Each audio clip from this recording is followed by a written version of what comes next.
Study IQ के audio मंथन कार्यक्रम में आपका स्वागत है। इस कार्यक्रम में यूपीएससी और राज्य सिविल सेवा परीक्षा के मेंस एग्जाम को ध्यान में रखते हुए टॉपिक को कवर किया गया है।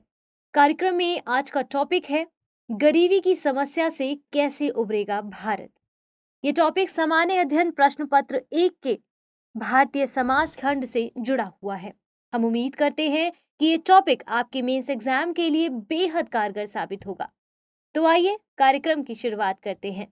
आज के समय में गरीबी को दुनिया की सबसे बड़ी समस्याओं में से एक माना जाता है। गरीबी एक ऐसी मानवीय स्थिति है जो हमारे जीवन में दुख, दर्द, निराशा, हताशा और आत्महत्या करने जैसी कई समस्याओं को जन्म देती है। गरीबी में जीवन जीने वाले व्यक्तियों को ना तो अच्छी शिक्षा मिल पाती है और ना ही उन्हें अच्छा स्वास्थ्य मिल पाता है। एशिया और अफ्रीका के देशों में गरीबी देखना बहुत आम सा हो गया है। इसके चलते यहाँ पर ज्यादातर लोग अपने जीवन की मूलभूत जरूरतों को भी पूरा नहीं कर पाते हैं। यहाँ पर जनसंख्या का एक विशाल भाग अनपढ़, भूखे और बिना कपड़े और घर के जीने को बिल्कुल मजबूर हो चुका है। गरीबी खुद तो एक समस्या है ही, साथ ही ये सभी तरह की समस्याओं की जड़ भी होती है। ये न केवल वर्तमान पीढ़ी बल्कि आने वाली पीढ़ियों को भी अपने दलदल में फंसा लेती है। और अब सवाल ये उठता है कि आखिर भारत में गरीब लोगों की संख्या कितनी है। आजादी के समय भारत में गरीबी लगभग 80% थी, जो कि उस समय की जनसंख्या के हिसाब से लगभग 250 मिलियन लोग होते हैं। जबकि साल 2011-12 के डेटा के अनुसार भारत के कुल 21.92% लोग गरीबी रेखा से नीचे अपना जीवन यापन कर रहे हैं। यानी समझिए कि 26 करोड़ 97 लाख लोग भारत में गरीबी रेखा से नीचे जीवन यापन करने को मजबूर हैं। वहीं बात करें ग्रामीण और शहरी क्षेत्रों की, तो ग्रामीण क्षेत्रों के गरीब लोगों की संख्या शहरी क्षेत्रों की तुलना में बहुत अधिक होती है। ग्रामीण इलाकों में आपको बताऊं तो गरीबी का प्रतिशत 25.70 है, जबकि शहरी क्षेत्रों में 13.70% है। अगर राज्यों के हिसाब से हम देखें तो छोटे राज्यों की स्थिति और भी ज्यादा खराब है। जैसे कि आप ध्यान देंगे कि दादरा और नागर हवेली में 39.31%, झारखंड में 39.96%, उड़ीसा में 32.59% लोग गरीबी रेखा से नीचे रहते हैं। वहीं उत्तर प्रदेश में आप देखिए वहां पर करीब 29% और बिहार में करीब 33% लोग गरीबी रेखा के नीचे रहते हैं, अपना गुजर बसर उसके नीचे करते हैं। इसके अलावा अगर जाति के लिहाज से मैं बात करूं तो ग्रामीण क्षेत्र में 45.3% जो फीसदी लोग हैं वो अनुसूचित जनजाति, 31.5% अनुसूचित जाति, 22.6% ओबीसी और 15.5% अन्य वर्गों के लोग शामिल हैं। वहीं अगर शहरी क्षेत्रों की ओर हम चलें और उसकी बात करें तो इसमें 24.1% एसटी, 21.7% एससी और 15.4% ओबीसी और 8.1% अन्य वर्गों से हैं। इसके अलावा वैश्विक गरीबी सूचकांक 2022 के मुताबिक साल 2005-6 से 19-2020 के बीच भारत में लगभग 415 मिलियन लोग गरीबी रेखा से बाहर निकल गए हैं। संयुक्त राष्ट्र ने इसे एक ऐतिहासिक परिवर्तन करार दिया। हालांकि गरीबों की संख्या में भारी गिरावट के बाद भी दुनिया में सबसे ज्यादा गरीब अगर आप देखेंगे ना तो भारत में ही है। इसीलिए आज के इस कार्यक्रम की मैं बात करूं तो इसी मुद्दे पर हम थोड़ा मंथन करेंगे, जानेंगे कि आखिर गरीबी होती क्या है। इतने प्रयासों के बाद भी अभी भी देश में गरीबी की समस्या को खत्म क्यों नहीं किया जा सका है, इसके कारण क्या हो सकते हैं और आखिर में सरकार के द्वारा गरीबी को दूर करने के लिए क्या क्या कदम उठाए गए हैं, उस पर विचार करेंगे। मगर सबसे पहले ये जानना जरूरी है कि आखिर गरीबी की परिभाषा होती क्या है, इसे कैसे परिभाषित करते हैं। तो गरीबी एक ऐसी स्थिति है जिसमें किसी व्यक्ति या समुदाय के पास न्यूनतम जीवन स्तर के लिए जरूरी वित्तीय संसाधनों और आवश्यक वस्तुओं का अभाव होता है। गरीबी का मतलब है कि किसी व्यक्ति की आय इतनी कम है कि वह बुनियादी मानवीय जरूरतों को भी पूरा करने में असमर्थ है। उदाहरण के लिए समझिए, कि व्यक्ति की आय इतनी भी नहीं है कि वे अपने लिए भोजन, कपड़ा और मकान की कमी को पूरा कर सके। वहीं विश्व बैंक के अनुसार लोगों के जीवन स्तर में कमी होना ही गरीबी कहलाता है। तो गरीबी एक बहुआयामी संकल्पना है। इसमें कम आय और गरिमा के साथ जीने के लिए जरूरी बुनियादी वस्तुओं और सेवाओं की कमी इसमें शामिल होती है। बहुआयामी संकल्पना के अंतर्गत स्वास्थ्य और शिक्षा का निम्न स्तर, साफ पानी और स्वच्छता तक खराब पहुंच, अपर्याप्त शारीरिक सुरक्षा व क्षमता और बेहतर जीवन जीने के अवसर शामिल होते हैं। इस तरह बहुआयामी गरीबी का अर्थ न केवल आय के आधार पर बल्कि खराब स्वास्थ्य, खराब काम करने की स्थिति, साफ सफाई, जरूरी सेवाओं तक पहुंच का अभाव जैसे कई कारकों के भी आधार पर इसको जांचा जा सकता है। अब सवाल ये उठता है कि ये गरीबी रेखा क्या होती है? तो आइए इसको समझते हैं। गरीबी रेखा जीवन की न्यूनतम जरूरतों को पूरा करने के लिए आय का एक स्तर है। इसका मतलब ये हुआ कि गरीबी रेखा किसी व्यक्ति को अपनी मूलभूत जरूरतों को पूरा करने के लिए आवश्यक धन की सीमा रेखा है। इसे व्यक्ति के बुनियादी कल्याण के लिए जरूरी वस्तुओं और सेवाओं के मूल्य के रूप में भी परिभाषित किया गया है। विश्व बैंक समय समय पर गरीबी रेखा को अपडेट करती है। सितंबर 2022 में वर्ल्ड बैंक ने अंतर्राष्ट्रीय गरीबी रेखा को $1.90 प्रति व्यक्ति प्रतिदिन किया था। इससे पहले ये कितना था? $2.15। इसका अर्थ ये होता है कि किसी व्यक्ति की आय यदि $1.90 प्रतिदिन से कम है तो वह व्यक्ति गरीबी रेखा से नीचे जीवन जीने के लिए मजबूर है। जबकि अगर अब हम बात करें अपने भारत की, तो भारत में तेंदुलकर समिति ने अपनी रिपोर्ट में शहरी क्षेत्र में रह रहे परिवारों के संदर्भ में गरीबी रेखा को 1,000 रुपए प्रति व्यक्ति प्रति माह और ग्रामीण परिवारों के लिए इसे 816 रुपए प्रति व्यक्ति प्रति माह निर्धारित किया था। गौरतलब है कि मूल्य में अंतर होने के कारण गरीबी रेखा प्रत्येक राज्य में अलग अलग है। उदाहरण के लिए इसको ऐसे समझिए कि छत्तीसगढ़ में ग्रामीण और शहरी क्षेत्रों में क्रमशः 738 रुपए और 849 रुपए है। वहीं अगर हम बात करें दिल्ली की, तो ये ग्रामीण और शहरी क्षेत्रों में क्रमशः 1145 रुपए और 1134 रुपए है। तो गरीबी के प्रकार की अगर हम बात करें तो इसे मुख्यतः हम देखते हैं कि दो भागों में विभाजित किया गया है, जैसे पूर्ण गरीबी या जिसको हम एब्सोल्यूट पॉवर्टी कहते हैं, या फिर दूसरा सापेक्ष गरीबी यानी कि रिलेटिव पॉवर्टी। तो पूर्ण गरीबी एक ऐसी स्थिति होती है जहां बुनियादी जीवन स्तर यानी भोजन, आश्रय, आवास को बनाए रखने के लिए घरेलू आय जरूरी स्तर से कम है। इसका क्या मतलब हुआ? इसका अर्थ ये हुआ कि इसके अंतर्गत किसी व्यक्ति की आय का या उपभोग को ध्यान में रखा जाता है। अगर किसी व्यक्ति के पास इतने अधिक आर्थिक संसाधन नहीं है कि वे अपने आधारभूत जरूरतें पूरी कर सके, तो ऐसे व्यक्ति को पूर्ण गरीब माना जाएगा। इसे पहली बार 1990 में पेश किया गया था। अब आप समझिएगा जरा सापेक्ष गरीबी को। तो इसकी माप के अंतर्गत किसी व्यक्ति या समुदाय की दूसरे व्यक्तियों या समुदाय के साथ तुलना की जाती है और इसे सामाजिक संदर्भ में परिभाषित किया जाता है और आसपास रहने वाले आबादी के आर्थिक मानकों की तुलना भी की जाती है। उदाहरण के लिए इसको ऐसे समझिए जरा, ए, बी और सी ये तीन व्यक्ति हैं जो किसी सोसाइटी में ये लोग आसपास रहते हैं।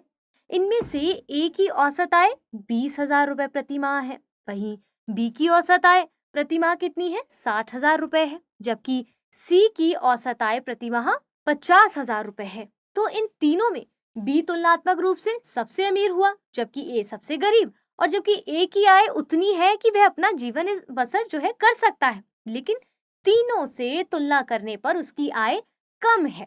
इसी तरह से वह अन्य के सापेक्ष गरीब है। तो गरीबी की इस माप में यही देखा जाता है कि कौन दूसरों से तुलना में कितना गरीब है। अब चलिए सवाल ये है कि भारत में गरीबी के क्या कारण है। सब चीज समझ लिया, भारत में गरीबी के कारण को समझते हैं। दरअसल वर्षों से भारत की जनसंख्या में लगातार वृद्धि हुई है। पिछले 45 वर्षों के दौरान ये प्रतिवर्ष 2.2% की दर से बढ़ी है। इसका अर्थ क्या हुआ कि औसतन लगभग 17 मिलियन लोग हर साल देश की आबादी में जुड़ जाते हैं। इससे उपभोग वस्तुओं की मांग में जबरदस्त वृद्धि होती है। लेकिन अब चूंकि इतनी बड़ी जनसंख्या के लिए आय का कोई जरिया नहीं होगा, तो वे गरीबी के दलदल में ही फंसते चले जाते हैं और फिर यहीं से शुरू होता है गरीबी का चक्र। इसके अलावा जनसंख्या में लगातार वृद्धि के कारण भूमि की प्रति व्यक्ति उपलब्धता में भी भारी गिरावट आई है और परिवारों के पास पर्याप्त उत्पादन और उनके लिए आय पैदा करने के लिए पर्याप्त भूमि तक पहुंच नहीं है। साथ ही 1951 के बाद से भारत की जनसंख्या में तेजी से वृद्धि के कारण प्रति व्यक्ति आय आनुपातिक वृद्धि कम हुई है। इससे लोगों के जीवन स्तर में मात्रात्मक और गुणात्मक सुधार उतना नहीं हो सका जितना कि होना चाहिए। इसी के साथ साथ हमें तो इस बात की भी जानकारी है कि भारत तो भाई एक कृषि प्रधान देश है। यहाँ लगभग 60% आबादी कृषि में लगी हुई है, लेकिन कृषि क्षेत्र में उत्पादकता बहुत ही कम है, जो कि लोगों की गरीबी का एक प्रमुख कारण है।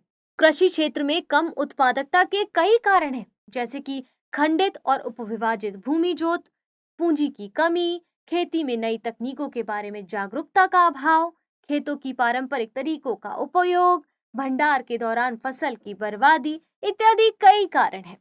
बात करें हम अपने भारत की, तो अपने देश में बढ़ती बेरोजगारी गरीबी का एक अन्य कारण है। लगातार बढ़ती आबादी के कारण नौकरी चाहने वाले व्यक्तियों की संख्या अब अधिक हो चली है, लेकिन उतनी संख्या में रोजगार के अवसर पैदा नहीं हुए हैं। बेरोजगारी की वजह से देश में गरीबी तेजी से बढ़ रही है। भारत में व्यापार गरीबी का एक और मुख्य कारण है। समझिए कैसे? भारत में पर्याप्त आर्थिक विकास की कमी है। आजादी के बाद से राष्ट्रीय आय और बचत दर में बढ़ोतरी के बावजूद भारत में गरीबी पर्याप्त रूप से कम नहीं हुई है। यहाँ एक तरफ औद्योगिक विकास ने रोजगार के अधिक अवसर पैदा नहीं किए हैं, वहीं दूसरी तरफ विकास की रणनीति ने मुख्य रूप से अमीरों को ही लाभान्वित किया है। तो गरीबी को इससे कोई खास फायदा मैं कहूँ तो नहीं हुआ है। साथ ही औसत प्रति व्यक्ति आय में बढ़ोतरी समाज के कमजोर वर्गों की प्रति व्यक्ति आय में महत्वपूर्ण वृद्धि नहीं ला सकी।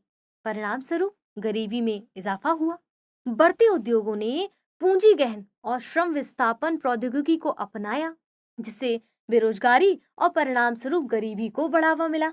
निवेश किसी भी देश के लिए बहुत जरूरी होता है। ये न केवल नई टेक्नोलॉजी बल्कि रोजगार के अवसर भी प्रदान करता है। इसके लिए किसी भी अर्थव्यवस्था को विदेशी निवेश के अनुकूल होना चाहिए, जबकि भारत में पेचीदा कानून और अन्य कई समस्याएं जैसे कि भारत के कुछ हिस्से भ्रष्टाचार, राजनीतिक अस्थिरता, उग्रवाद आदि के कारण विदेशी निवेश के प्रतिकूल बने हुए हैं और इन सब कारणों की ही वजह से देश पिछड़ापन, गरीबी की समस्या बराबर बनी हुई है। भारत में ऐसी कई गतिविधियां हैं जो अर्थव्यवस्था और लोगों के लिए संपत्ति का सृजन कर सकती हैं। उदाहरण के लिए इसको समझिए, जैसे कुछ जनजातियों के पास समृद्ध कला और संस्कृति है। इसका उपयोग जनजातियों की वृद्धि और विकास के लिए किया जा सकता है। हालांकि नेतृत्व और उद्यमशील कौशल की कमी के कारण उनका पूरी तरह से उपयोग नहीं हो पा रहा है। परिणाम स्वरूप जनजातियां भारतीय समाज के सबसे कमजोर वर्गों में से एक बनी हुई हैं। तेज आर्थिक विकास के बावजूद भारत के कई हिस्से अभी भी अलग थलग हैं। भारत के कई गांव ऐसे हैं जहां अभी भी बिजली जैसी बुनियादी इंफ्रास्ट्रक्चर पहुंची ही नहीं है। इसके परिणाम स्वरूप जीवन स्तर बहुत खराब है। उनके पास उचित सड़कें या रेल मार्ग भी नहीं है। दुर्गमता के कारण अर्थव्यवस्था में उनका योगदान बेकार चला जाता है।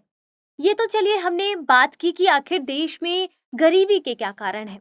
अब हम बात करते हैं कि देश की सरकार ने गरीबी को दूर करने के लिए क्या-क्या कदम उठाए हैं। इसमें सबसे पहला है एकीकृत ग्रामीण विकास कार्यक्रम, जिसको हम IRDP कहते हैं। इसे 1978-79 में शुरू किया गया था, आपको याद होगा, और 2 अक्टूबर 1980 से सार्वभौमिक बनाया गया था। इसका उद्देश्य क्या था? क्रमिक योजना अवधि के माध्यम से उत्पादक रोजगार के अवसरों के लिए ग्रामीण गरीबों को सब्सिडी और बैंक ऋण के रूप में सहायता प्रदान करना था। इसके अलावा दूसरा है कि जवाहर रोजगार योजना या फिर जवाहर ग्राम समृद्धि योजना लाया गया। इसका उद्देश्य था कि ग्रामीण क्षेत्रों में बेरोजगारों और अल्प बेरोजगारों के लिए आर्थिक बुनियादी ढांचे के अलावा सामुदायिक और सामाजिक संपत्तियों के निर्माण के माध्यम से रोजगार के उचित अवसर पैदा करना था। इसी क्रम में अब हम आगे बढ़ते हैं तो ग्रामीण आवास यानी इंदिरा आवास योजना को लाया गया। आपको याद है ना, इसका उद्देश्य क्या था? ग्रामीण क्षेत्रों में गरीबी रेखा से नीचे के परिवारों को मुफ्त आवास प्रदान करना है। इसका मुख्य लक्ष्य अनुसूचित जाति या अनुसूचित जनजाति के परिवारों को लाभ पहुंचाना है। वहीं महात्मा गांधी राष्ट्रीय ग्रामीण रोजगार गारंटी अधिनियम 2005 इसी कड़ी में लाया गया। ये अगला कदम है।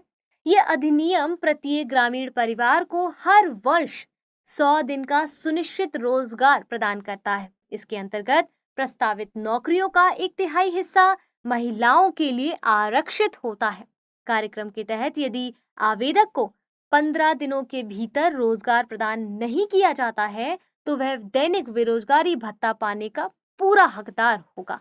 इसके अलावा आगे बढ़ते हैं तो 2011 में राष्ट्रीय ग्रामीण आजीविका मिशन लाया गया। ये ग्रामीण गरीबों की जरूरतों में विविधता लाने और उन्हें मासिक आधार पर नियमित आय के साथ रोजगार प्रदान करने की जरूरत को पूरा करता है। इसके अलावा जरूरतमंदों की सहायता के लिए ग्राम स्तर पर स्वयं सहायता समूहों का गठन किया जाता है। और इतना ही नहीं, राष्ट्रीय शहरी आजीविका मिशन भी इसी कड़ी में लाया गया है, जो कि एक कार्यक्रम है।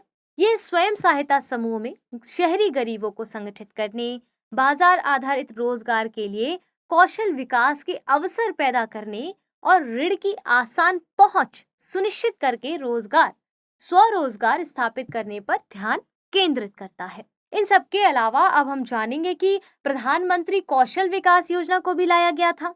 और इसका उद्देश्य क्या था? अर्थव्यवस्था की मांग के आधार पर युवाओं के कौशल में वृद्धि कर उन्हें रोजगार के अवसर उपलब्ध कराना है, ताकि आय में बढ़ोतरी कर उन्हें गरीबी से बाहर निकाला जा सके।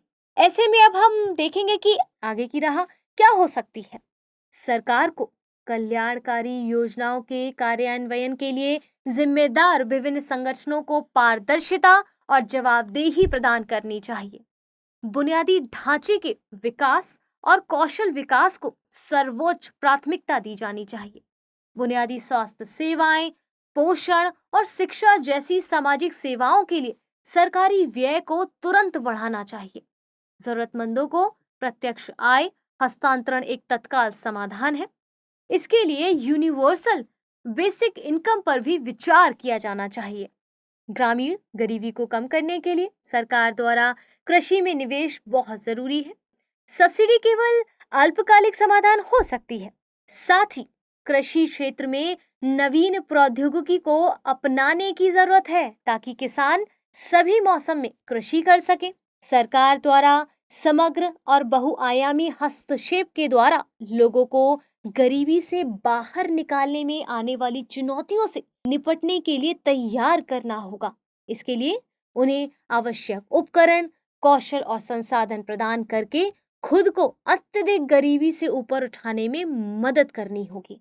इसके अलावा ग्रामीण गरीबों को न केवल पशुधन जैसी संपत्ति प्रदान करनी होगी, बल्कि उसे कैसे उत्पादक बनाया जाए उसके लिए कौशल प्रशिक्षण भी प्रदान करना होगा। इस तरह से गरीबी को दूर करने के लिए सरकारों को इस पर विशेष फोकस करने की जरूरत है। विश्व स्वास्थ्य संगठन ने गरीबी को पृथ्वी पर दुख का सबसे बड़ा कारण बताया है। गरीबी उन्मूलन सरकार का लक्ष्य नहीं होना चाहिए, बल्कि सरकारी नीतियों का लक्ष्य समृद्धि पैदा करना होना चाहिए। गरीब आबादी द्वारा सामना की जाने वाली जरूरतों, अभावों को दूर करने के इरादे से नीतियों को बेहतर ढंग से सूचित करने की जरूरत है। इसके लिए मौद्रिक और गैर मौद्रिक दोनों उपायों को अपनाने की आवश्यकता है। गरीबी एक भयंकर समस्या है जो किसी भी व्यक्ति को एक तरह से गरीबी के जाल में फंसा देती है। सरकार के द्वारा पहले से ही गरीबी को दूर करने के लिए कई तरह के कार्यक्रम और योजनाएं चलाई जा रही हैं, लेकिन उनका सही से क्रियान्वयन नहीं हो पा रहा है। अब इस कार्यक्रम में आज के विषय पर आधारित जरा एक सवाल नोट कर लीजिए। वो सवाल ये है कि गरीबी उन्मूलन अर्थव्यवस्था और समाज की सतत और समावेशी वृद्धि सुनिश्चित करेगा समझाइए। तो फिलहाल के लिए इस ऑडियो मंथन में इतना ही। जल्द मिलेंगे एक और नए टॉपिक के साथ। तब तक के लिए धन्यवाद।